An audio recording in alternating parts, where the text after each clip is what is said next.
Alright, so I'm going to apologize in advance. This is a long video, but that's because there's a ton of information that needs to be put out there and explained, because the game doesn't do it for you, or the game does a piss poor job of it, or the game puts the information that you need to know behind a little robot that doesn't actually have voice lines, and the text moves so fast you can't read them. If you spent 20 minutes playing this game, you know what I'm talking about.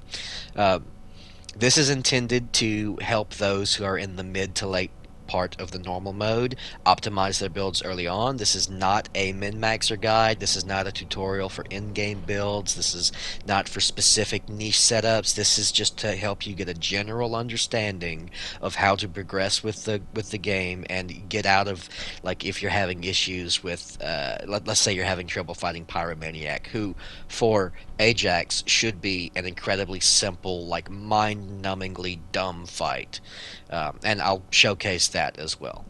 So that's the purpose of this video. If that's not what you're here for, then go ahead and scroll on by. Okay? Okay. Modules will make you stronger. Yeah, let's talk about that for a minute, starting with the rare mods and the normal mods and the differences between them. When you first start playing the game, you don't have access to module enhancement. So when you first see those rare mods compared to the normal mods, they look so much better than they actually are that you probably like me will be fooled into thinking that they're a better investment even when they're not. They're definitely not, especially not in the early game. For the most part, there are some specific, very niche mods that are better, but for the most part, that's not the case. So let's look at Agony, for example. Agony can be upgraded 5 times, has 2 positive modifiers in MP and defense, but fully upgraded doesn't provide much in the way of an increase. Seems really good on paper when you first get. I actually spent 2 hours farming for this mod, and then when I got it, I was incredibly disappointed. Um, but then if you were to look at something like the increased defense, you see that just 3 upgrades in, and it's already exceeding what Agony gives you in terms of defense, with far less capacity taken as well. Just a couple more upgrades, and it way exceeds it. So this is a much, much better mod early on than other ones. Now then you look at this one and you say, like, okay, that's got a high defensive modifier, and it can be upgraded 10 times. So this looks like a really good mod on paper, especially because it gives you an extra 8% skill power. Even though that skill power cannot be upgraded with the enhancement, only the primary stat of defense is, you always have that 8%, it still gives you a fair amount of defense. So this looks like a pretty decent mod to choose too, especially if you get it uh, relatively early on. You go, well, that's a pretty good mod. The base modifier is 22% versus 16%. That's 6% better than the base increased defense normal mod. So looking at it, just these two in comparison on the mods list, you think, oh yeah, spear and shield for sure. That's a way better option. I want to slot that in, and you might forgo increased defense. That's a terrible mistake, and it's not your fault. It's the game's fault for not really explaining these module enhancements and also locking enhanced module features until you hit a certain MR. You can't do this immediately. So by the time you're able to unlock this, you might already have in your head, okay, well, I want to go for these mods. And then when you start playing around with it, hopefully, like me, you'll notice, like, oh, hey, hold on a second, these blue mods are actually really, really good. Enhanced defense, for example, when fully modified, gives you an absolutely astronomical increase to your defense compared to the rare mod variants, unless the rare mod variant has a negative modifier, such as, for example, there is one that will reduce your HP by 54% for a little bit more defense scaling. And I mean a little, it's like 20% more defense scaling, but that does exist.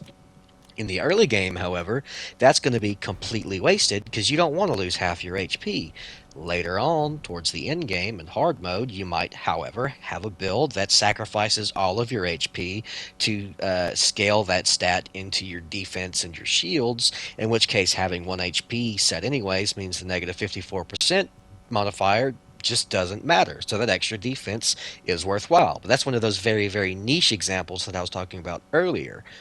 Generally speaking, especially with Ajax, the basic mods are so much better than almost all of the rare mods that you can pretty much ignore them for most of the game. Now, if you pick them up as you're playing, great, but don't do like I did and go out of your way farming for these mods for hours, only to be really disappointed when you finally are like, okay, it's time to upgrade these and get my build going. And then realize, oh, well, my build is 90% blue mods anyways. I'm only using like one of these as a supplementary, and not because the mod's particularly good, but because I don't have enough Kuiper shards to upgrade my base mods any more than I already have. So definitely something to keep in mind whenever you're looking at modding your character.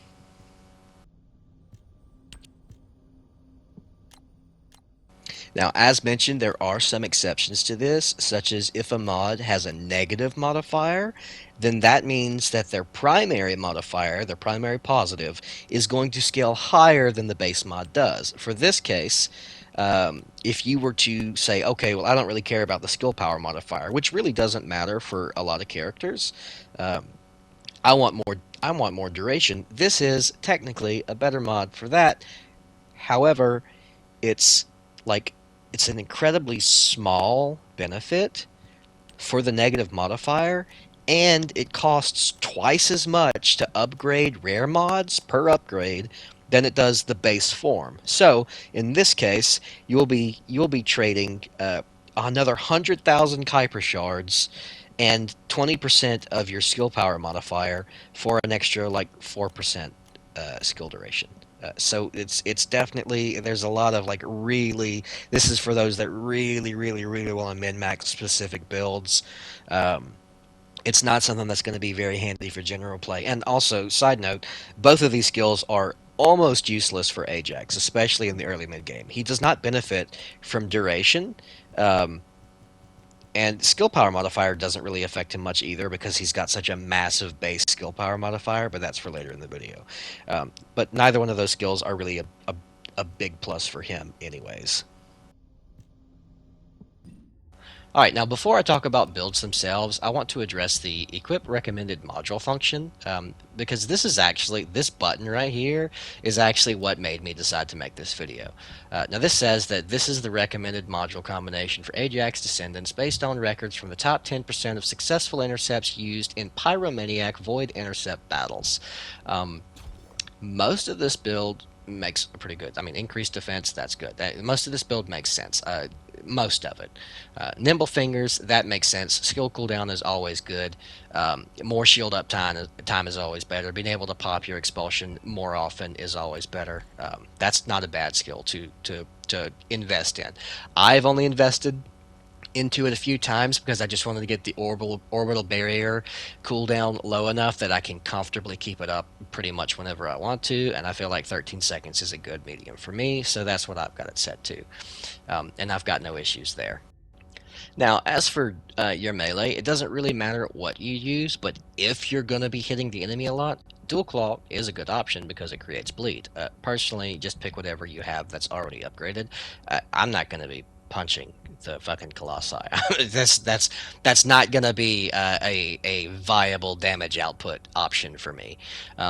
Matrix Recomputation is an interesting one. Now, what this does is it completely changes the way Expulsion works to where it does 2/3 less damage. Um, at the cost of buffing your players. And now, in terms of random team making or solo, Hypercube is way better than Matrix Recomputation. Like, just use that. Because this drops your skill power modifier, like, way down. And while it does have a really good buff, I mean, 50% increased defense, 100% increased shields for 10 seconds, that's really solid. That's only for players that are near you, and that's not going to happen in random teams. Your teammates are going to be 90% bunnies running all over the place, twice as fast as you. You're not going to be able to catch them, and when you do catch them, it's because they're dead and you got to revive them. So this really isn't a big help, in my opinion.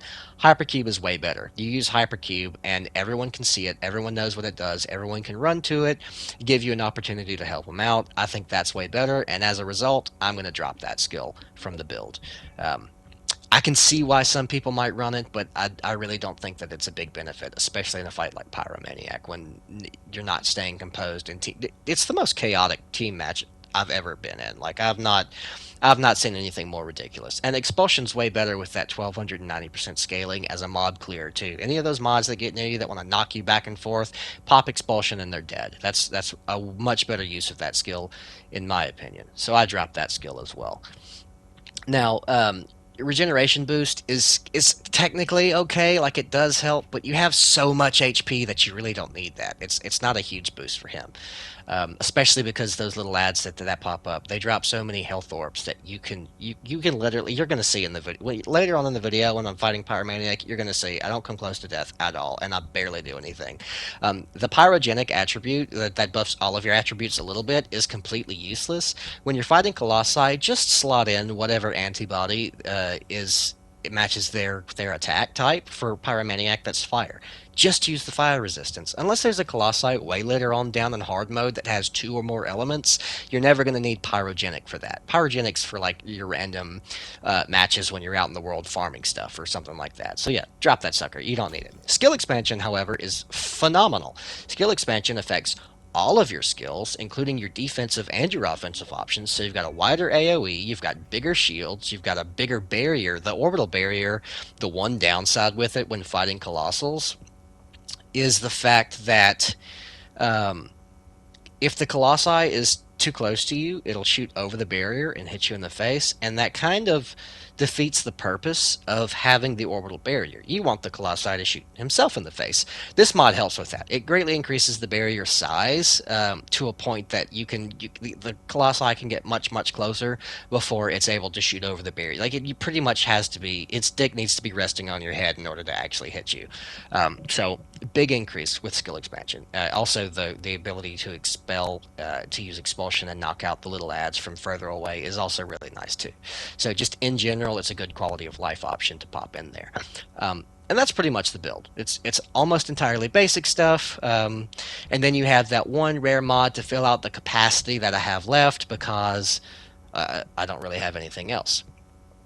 There's not really any other mods that I have that's going to make a big difference here. Maybe if I could slot in an extra HP mod here or there to get a little bit more, that would be a bonus. But for the most part, this is on average what a good Colossi build is going to look like for an Ajax.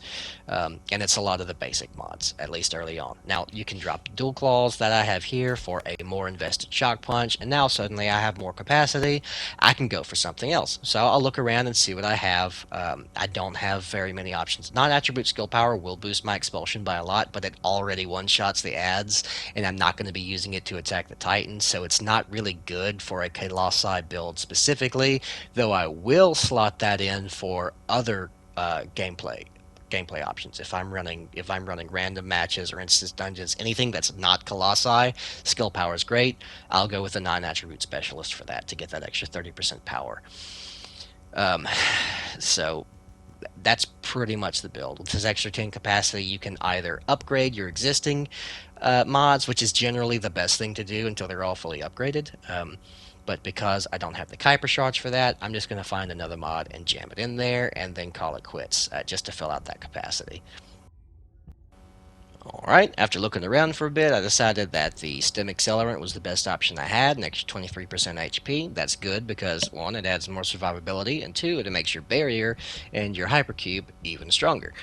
Not that they really need to be any stronger than they already are, to be honest with you. The Colossi have a really hard time breaking those barriers when your defense is like 18 to 20,000. But that's pretty much what I got. I can't really slot much else in there. That's pretty much my only option with what I have right now. And that's the best time to use these rare mods, is when you don't have much else to use. Now, I want to talk about weapons. And this is going to apply for all builds, not just Ajax's, but it's most important for Ajax's because Ajax is a very weapon dependent build. You're not going to be doing a ton of, you're not Bunny, you're not going to be running around hitting a button and just doing hundreds of thousands of damage automatically as you run around. It's not going to happen. Your damage output is going to come from your weapons, especially in Colossi battles. So the first thing I want to address is the DPS of weapons is a lie in most cases, not always. The DPS number is a good indicator of the average damage output you're going to have before defense and resistance modifiers and weak points and elemental damages, which elemental damage is not calculated at all. But it's a good baseline to kind of give you a rough idea of how much damage you can do with a certain weapon, but it's not the be all end all. For example, this one has great flat damage, but terrible crit rate. Now, also crit rate modifiers are multiplicative, not additive. And what that means is that, let's say, like this one's base crit rate, for example, is 10%. And if I have a 12.8% upgrade on it, it's not going to make it 22.8%. It's going to make it 11.28%. It multiplies 10% by 12.8%. It doesn't just add 12.8% to it. So building for crit for this specific gun is kind of a bad idea early game because it takes a lot of investment for just a little bit of gain. I mean, you would have to add 100% crit rate to reach 20% crit, and that's too much investment early game for that. With that being said, though, it does have really, really good critical hit damage. With just a 30% bonus to the critical hit damage, it hits for more than double, so that's really good. But it has a 1x weak point damage, which is really bad. It doesn't do hardly any. It doesn't do really. It's not really a good weak point hitter, which is like the whole point of Colossi is hit their weak points, right? So thankfully, this weapon is saved by its high base attack damage and its ridiculous ammo pool. It's still a really good weapon, probably one of the best in the game because of its ridiculous ammo pool and its high consistent damage, but it doesn't do the most damage it possibly could. Now, if I had better rolls on this, it would do even more, and it would probably outshine on my scout rifle that I'm about to show you here. But as it is right now, it's still pretty solid. The mods that I have for it also don't reflect the actual damage. I've got chill enhancement on here that's not going to show you anything. The max general rounds isn't going to show you your damage, your total damage output. That increases my total damage potential by 13% just by having that before I run out of ammo. So that's what I built it for: is maximum attack and as much ammo as I can jam in there. So this weapon can hold over 600 rounds of ammo before I run dry, which is really, really handy in colossal fights because I'm going to have to fire like 2,000 rounds to kill that fucking guy. Um, Now, if you look at the DPS on it, the base DPS of the weapon, not calculating anything, is 92,000. Firearm critical hit rate isn't really a good roll, even though it's a gold roll. It's not good for this weapon. Firearm attack is phenomenal for this weapon. Fire attack is useless against the Colossi, but is good in general.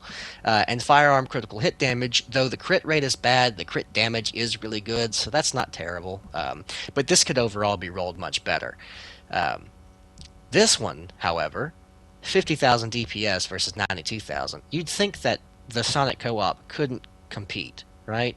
But it has a good high base attack compared to the Tamer machine gun. It has a good critical rate, though it does have reduced critical hit damage. But that base crit rate means that I can achieve higher crits much more easily, twice as easily, literally. Because it's multiplicative, the higher your base crit rate, the better crit builds will be. But I'm not interested in crit builds for this. I'm interested in capitalizing on that very, very high, very, very nice weak point damage that the Tamer does not have.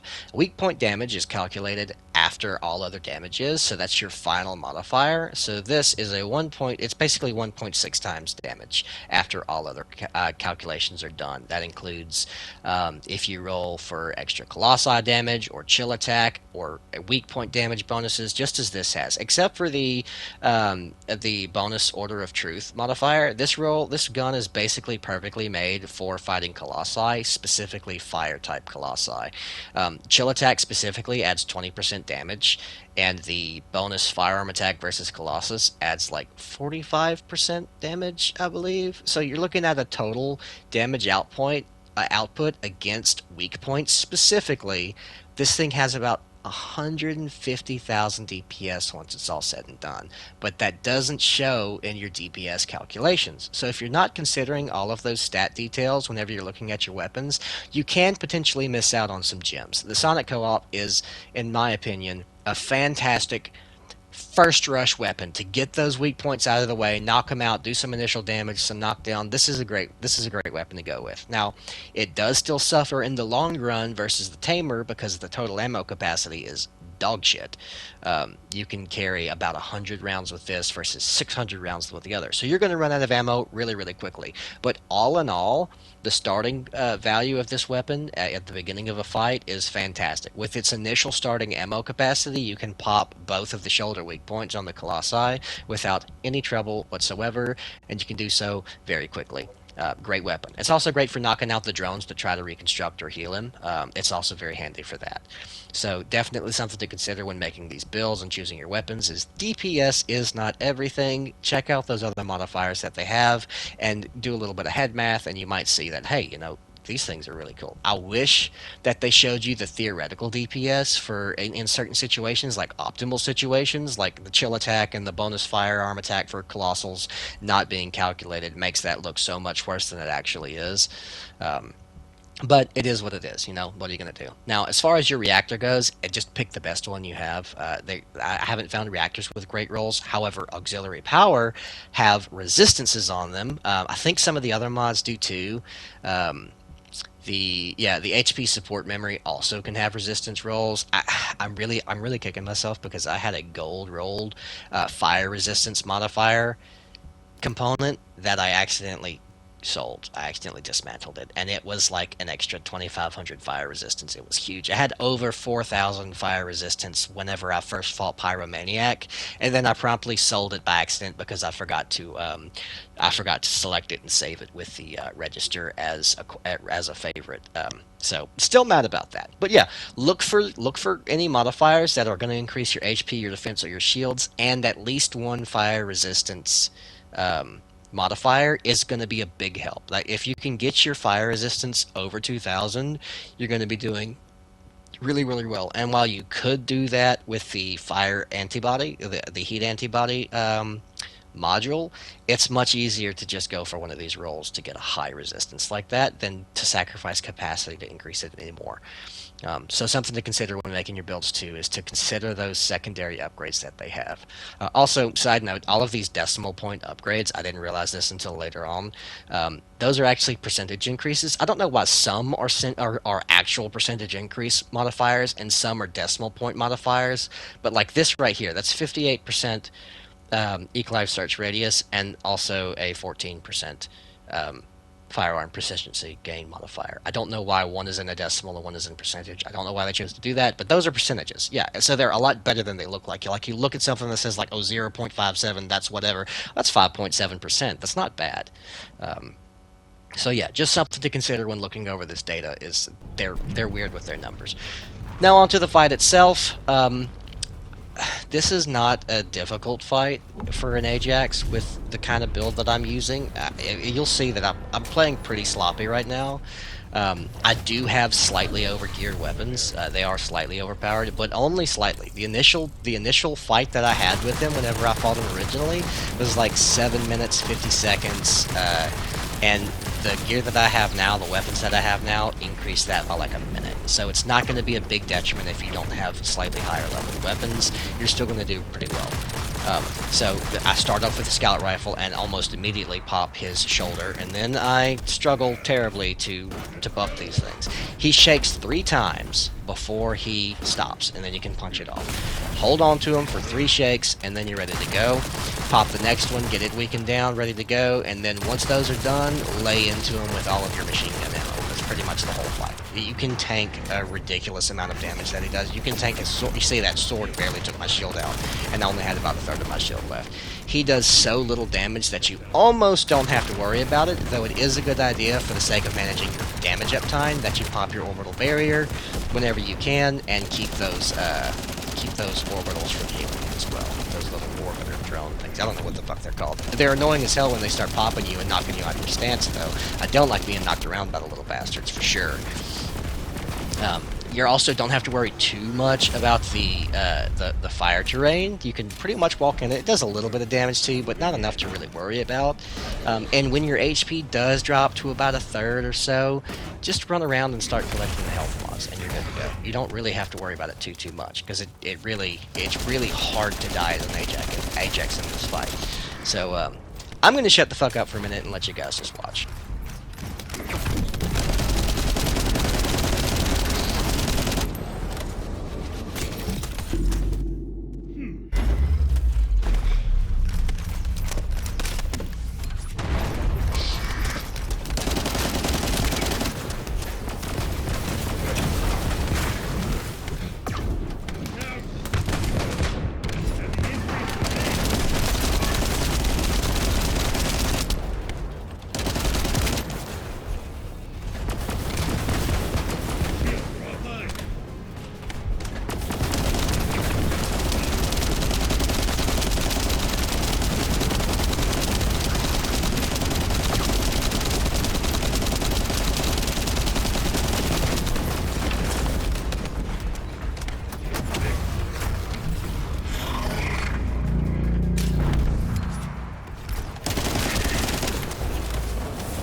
Now, whenever he's enraged, he gets a fire amplifier that jets out of his back that takes tremendous damage. I think I was doing something like 60,000 damage per hit with my scout rifle against that weak spot, but when you're fighting him solo, he's always facing you, so it's really difficult to land those shots. You can get a couple in here and there, but it's really difficult to actually nail those shots.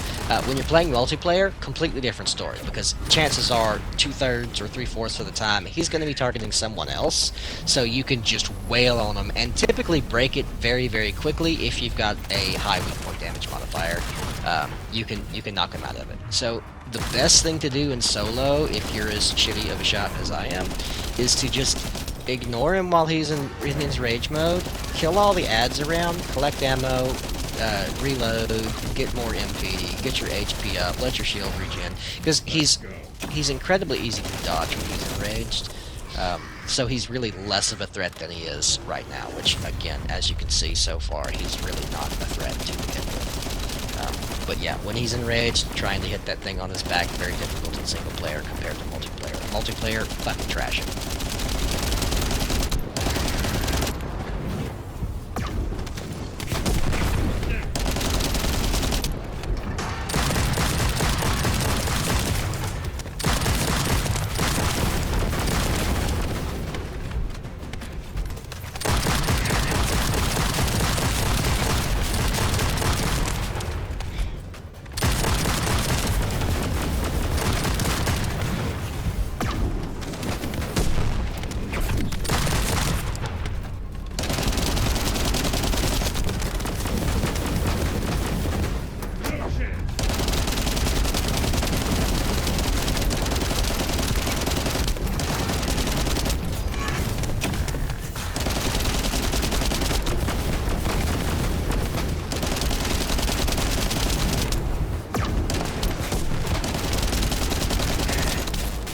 You know, you'll notice I was more concerned with the little mob than I was being hit by his flamethrower right there, because getting knocked around by those guys is such a trigger for me. I don't know what it is, but when I get knocked around by those little fuckers, it makes me so mad that I forget that the boss is there at all.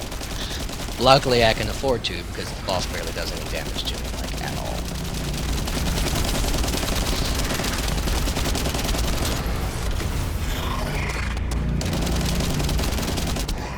See, I wised up here and decided to just ignore him for the rest of his rage mode and go get some MP, go get some health, let my shield regen, because his attacks in rage mode are so, like, you're barely even trying. It's incredibly difficult to actually get hit by him during his rage mode. You just run around in circles and do your thing, double jump here and there, and he's pretty much harmless.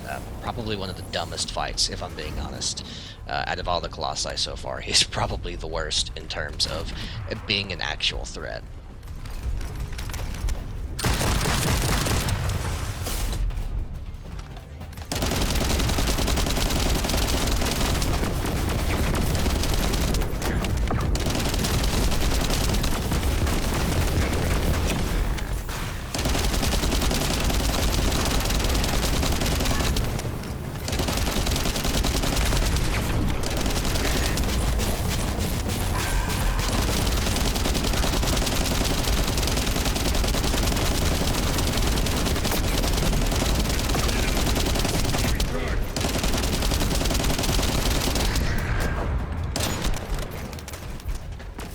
I was not paying any attention at all at this point in the fight to his HP. I should have completely ignored those guys and not worried about this and just kept shooting him with either one of my firearms and he'd already have been dead.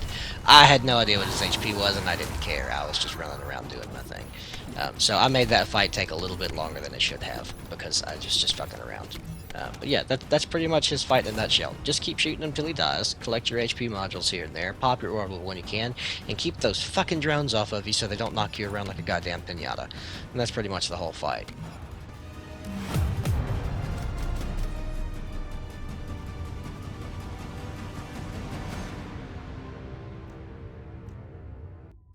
Alright, so one other thing that I want to talk about is skill power versus skill power modifier.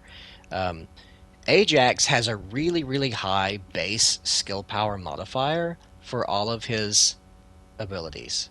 And by all of his abilities, I mean both of his abilities that actually care about skill power. They have very high modifiers at base. So because of that, it is much, much better to spec into skill power when you want to use those skills than it is to spec into skill power modifier. When increasing the skill power modifier, the lower that modifier is, the more important the skill power modifier boost is going to be. For example, Enzo's perfect supply ability puts a supply ship on him that for about 7.5 seconds or so will shoot other enemies. That has like a 13% skill power scaling, which is fucking awful. So if you add a base skill power modifier ability to them, you instantly double it without any other investment, and you double the power of that ship. But with this, that has 1290% skill power modifier already, an extra 13% on top of that is fucking nothing. But if you increase the base skill power by 30%, that's a huge increase. It's a 30% increase to the total damage that it can do. Whereas conversely, if you were to increase Enzo's base skill power by 30%, that wouldn't be a big benefit to his supply ship's initial firing attack. So just something to consider whenever you're building. Skill power modifier for Ajax specifically, garbage. Don't worry about it. Ignore it. Go for skill power instead. I wish they explained that better. I had to find that out through trial and error. So yeah, that's pretty much the gist of this video. There's not a whole lot else. Just me and a couple of randoms playing some bongos. So I hope this was helpful. I may end up adding some more information later on. I'm not sure yet. There's a lot to cut. The game has a ton of depth. If you're a long-time Warframe player, a lot of this probably makes a good bit of sense to you. Although, if you're a long-time Warframe player, you know that their rare mods are better. They're way better. Their whole build system. This is a carbon copy of that build system, but stripped down a little bit. Still very good. Not shitting on this game at all, even though Nexus, being the developer, does have me a little bit worried for the long-term success of it. Right now, I'm having a fucking blast. This is great. Yeah, I'm gonna shut the fuck up now. Bye.